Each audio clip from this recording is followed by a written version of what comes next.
salamat sa unang inyo pong mga kagawad na nandito. Pati mga kagawad po sa Barangay Nyokap, maraming salamat. Mga SK leaders po natin, pasalamatan ko din po, syempre yung ating pong mga konsihal ng bayan na nandito ngayon.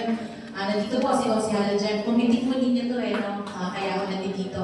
At mabalang po tayo dahil pag-ilitin po natin ngayon. Nandito po sa gawin ni Cap Rochi, si COP. Nandito po ang Chief of Police natin, ang Chief of Police and yung ating pong department head mula sa Barangay Affairs Office, nandito po si Ma'am Evelyn Arato. Okay?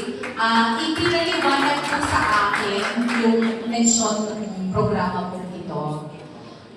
Una sa lahat, ako po ay nagpapasalamat sa willingness po ninyo to volunteer. Isa po ang peace and order sa seryosong usapin na tinututukan po ng city natin.